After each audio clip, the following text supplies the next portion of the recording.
yanzu Iran ita ne ƙasa na 4 mafi ƙarfi a duniya, in ji Amurkawa, in ji Amerika. Tunda aka fara yakin nan ban taba ganin labari mai ƙarfi, labari da ya burge ni da ya girgiza ni irin wannan labarin ba. Wannan jaridar New York Times ne, ba wata jarida da ta kai ta ƙarfi a duk faɗin duniya. Ita ta fi makaranta ta a duniya, a ƙasar Amurka, a faɗin yammacin duniya, a ko'ina. A social media, a Facebook kawai tana da mabiya sama da mutum miliyan 20. Ba wata wanda ta kai ta.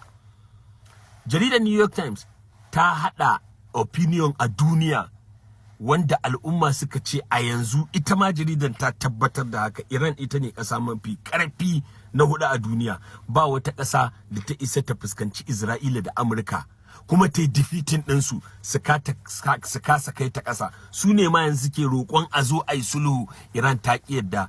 Isra'ila ta fi kowa ƙarfi ta sama, Amurka ta fi kowa ƙarfin soja a duniya, amma sun kasa kar Iran.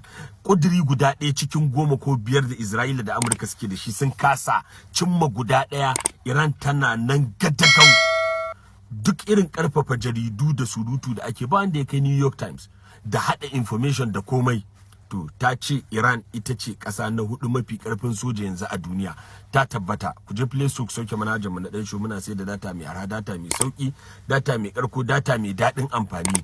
Kuma na tabbatar da haka saboda ku duba ƙasar Yemen, yanda United Arab Emirates da Saudiya suka yi fata-fata da ita, amma ji yanda Iran ke ta kai ma Saudiya, Yemen, Qatar, Bahrain, United Arab, duka ba wanda ya iya mai da martani ko da bullet ɗaya akan ƙasar Iran. Wannan da gaske ne. Amurka, Trump ya mai da Iran ƙasa. Wato ƙasar Iran ta miƙa ƙudurin zaman lafiya ga Pakistan bayan Amurka ta miƙa ƙudurinta ga Pakistan, an yi presenting ma ƙasar Iran. To ita ma Iran ta tsara nata. A cikin ƙudure-ƙuduren guda 10 ta ce farko dole sai ƙasar Isra'ila ta bar yankin Gaza, ta bar Lebanon na dole a batta ta yi iko da mashigan Hormuz da ita da ƙasar Oman, tunda yankin ƙasar su ne. Sannan kuma ta yi magana akan ba wani batun ƙara kai hari ko rigima ko a ce za a kai mata hari ko wani abu. Ta dai kawo dai ƙudurori da daman gaske akan 'yanci na ƙasarta na gudanar da harkokinta da sa baki daga ƙasashen waje. Ministan harkokin wajen Iran Said Abbas Araghchi ya ce wannan wa'adin da Trump yake bayarwa an daina yayin shi a duniya, saboda ƙasashen da aka yi ma'o'in abubuwan su ne za su ji tsoro, amma Iran ta daina jin tsoron Amurka kwata-kwata. Saboda haka ba power plan ba desalination plan ba, duk abin da Trump zai kai mahari ya kai mahari a Iran, ya ga ikon Allah, ya ga abin da zai faru next. Shine gaskiyar magana. Iran ta ce ba ta jin tsoron Amurka ko kaɗan, ya je duk abin da zai yi.